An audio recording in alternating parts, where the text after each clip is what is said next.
Ontem, a Comissão de Educação realizou uma audiência pública de iniciativa do senador Ciro Miranda para discutirmos, para debatermos o PLS 217/2004, que dispõe sobre o exame de proeficiência para médicos. Estiveram presentes o Conselho Federal de Medicina, a Federação Nacional dos Médicos, a Associação Médica Brasileira, o Conselho Regional de Medicina do Estado de São Paulo, o CREMESP, que tem já uma experiência há alguns anos na realização de exame de proeficiência, um exame voluntário, mas que tem experiência, e alguns senadores. O objetivo desse PLS é impedir a proliferação de escolas médicas, impedir a formação de médicos com baixa qualidade técnica e intelectual e proteger a sociedade contra profissionais mal formados que venham exercer esta profissão e que traga algum tipo de prejuízo à sociedade brasileira. O Brasil vive, nos últimos anos, uma proliferação sem critérios de escolas médicas. Para se ter uma ideia, o Brasil é o segundo país do mundo em faculdades de medicina. Nós só perdemos para a Índia. O Brasil tem 187 faculdades de medicina e ainda tem 257. Portanto, nós somos o segundo do mundo.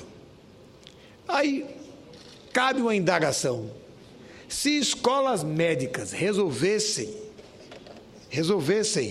problemas da saúde pública, seguramente o Brasil teria um excelente sistema de saúde pública, porque nós somos vice-campeões mundiais em número de escolas médicas.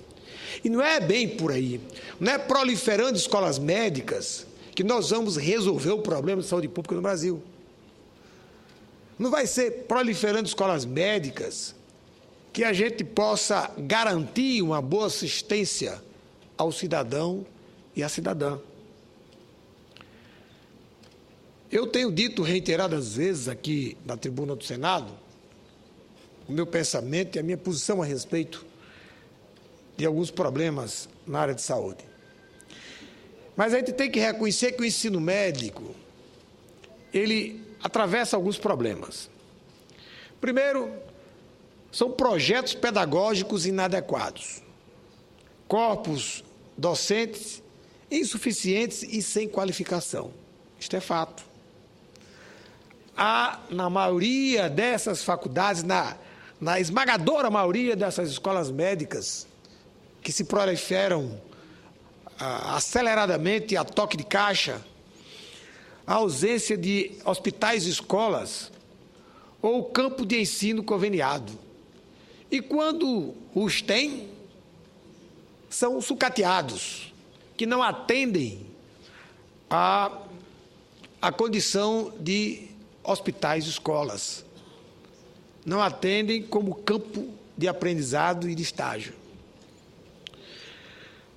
Essas escolas médicas, sobretudo as escolas privadas, apresentam turmas com grande número de alunos e, comprovadamente, o rendimento e o aprendizado são comprometidos. Falta estrutura básica, como biblioteca, equipamentos e outros instrumentos do aprendizado médico. Não há também garantia nessas escolas de vagas na residência médica para os formados. E, por último, senhor presidente, a avaliação dessas escolas são absolutamente insuficientes. Elas praticamente têm uma aprovação automática. E, com isso, o que está acontecendo no Brasil? O número de médicos mal formados ou com formação deficiente está aumentando. Para se ter uma ideia, o Conselho Regional de Medicina de São Paulo aponta um dado assustador. Ele diz que nos últimos 10 anos houve um aumento de 202% nos processos éticos profissionais. 202%. Cerca de 50% desses processos estão relacionados à má prática médica. Tudo bem, isso é fato. Isso é fato. O exame do CREMESP, aquele exame que o Conselho Regional de Medicina de São Paulo realiza de forma voluntária, apresentou um dado e foi exposto ontem na audiência pública pelo presidente do CREMESP, ou o representante, que a reprovação desses alunos nesse exame de proficiência realizado pelo Conselho de Medicina de São Paulo, eles estão em torno de 40%. No ano de 2011, foi de 46%. Portanto, o ano passado foi 46% de reprovação. E o que ficou demonstrado com esse exame do CREMESP é a forma persistente de deficiências no ensino médico. Um desempenho ruim em áreas básicas da medicina. E que os participantes erram casos comuns, casos triviais e rotineiros na prática médica.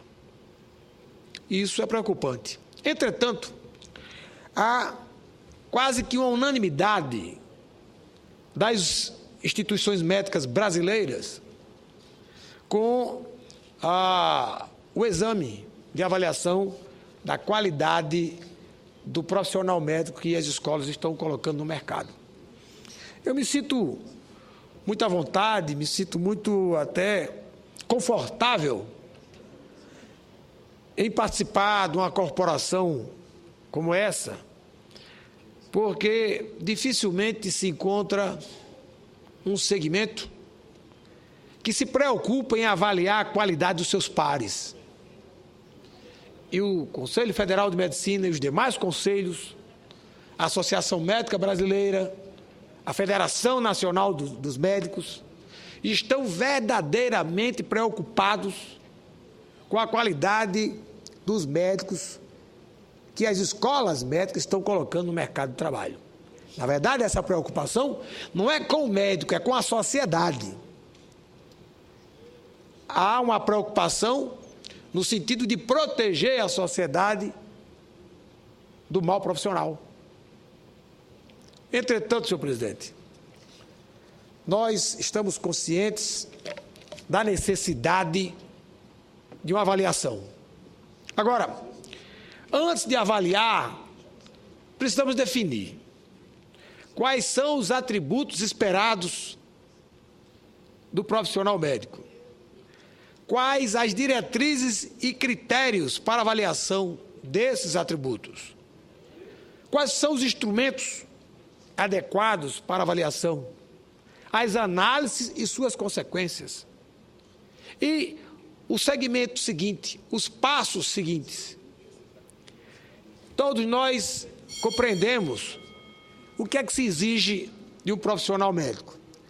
O médico ele tem que ter uma vasta bagagem teórica, mas ele precisa também ter a capacidade de transformar o conhecimento teórico em ações práticas, até porque o curso médico não é um curso teórico, é um curso eminentemente prático. Mas mais do que isso, vamos supor que tenhamos um profissional com um bom e vasto conteúdo teórico, que tenha a capacidade de transformar o seu conteúdo teórico em atividades práticas, que seja um profissional preocupado com a sua constante e continuada capacitação. Mas só isso é o suficiente para a avaliação do profissional médico? Não. A gente precisa avaliar também o comportamento desse profissional, a postura ética desse profissional. A gente precisa avaliar a postura e o comportamento do estudante de medicina, porque esse comportamento do estudante será o comportamento do futuro médico. E a gente precisa saber o seguinte: será que uma avaliação no final do curso é o suficiente para dizer quem é bom médico, quem é mau médico? Claro que não. Não vai ser uma prova teórica que vai dizer se o cidadão ou a cidadã será um bom profissional médico. Não. Ele pode ter uma imensa capacidade de armazenar conhecimentos teóricos e uma baixa ou praticamente inexistente capacidade de transformar o seu saber teórico em prática, de não ter habilidades manuais, de não ter talento e vocação para lidar com o indivíduo doente. Portanto, nós defendemos que essa avaliação seja continuada, do 1º ao 6º ano, que se considere o desempenho teórico, o desempenho prático, mas também se avalie o comportamento daquele estudante. A postura ética, o comportamento profissional, a capacidade de liderança, a iniciativa desse estudante, que posteriormente será o profissional médico. Então, precisamos estabelecer quais são os parâmetros que serão necessários para avaliar esse profissional médico. E depois, quais serão os passos seguintes? Se por acaso o profissional for dado como insuficiente para exercer a atividade médica, como será a recuperação desse profissional? Será que vamos simplesmente tomar-lhe a carteira médica, carteira profissional, cancelar a inscrição no Conselho Regional de Medicina? Precisamos discutir os passos seguintes, o processo de recuperação.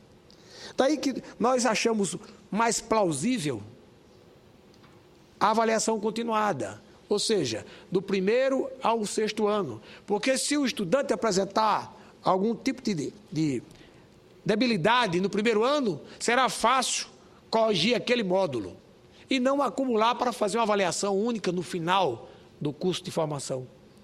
Mas o que é fato, senhor presidente, é que há essa compreensão das entidades médicas. Nós estamos preocupados, sim, com a qualidade dos profissionais que estão chegando no mercado. Mas também estão preocupados com a capacitação continuada ou a atualização desse profissional.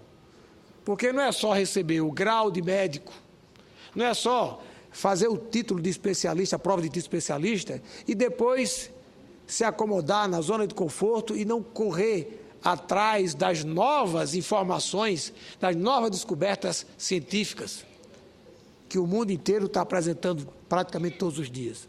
Então, há uma necessidade de se debater, e é o que está sendo feito pelo relator, o senador Ciro Miranda, como será feita essa avaliação, mais do que isso, como será feita a recuperação, quais são os critérios e quais são os parâmetros de avaliação, e também a garantia de que haverá um processo de capacitação continuada para esses profissionais. Dei como sugestão para o processo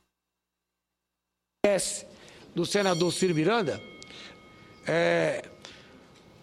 ofereci-lhe como sugestão que ele introduzisse a obrigatoriedade no currículo médico, na grade curricular, a disciplina de deontologia médica, a disciplina que discute, a disciplina que ensinará aos futuros médicos o Código de Ética Médica e a postura desse profissional nas mais variadas situações. Portanto, eu quero fazer esse registro dessa audiência pública, que foi bastante concorrida e prestigiada pelas entidades médicas nacionais, e elogiar a iniciativa do senador Ciro Miranda, que está sendo bastante criterioso e responsável na avaliação dessa matéria. Era só, senhor presidente.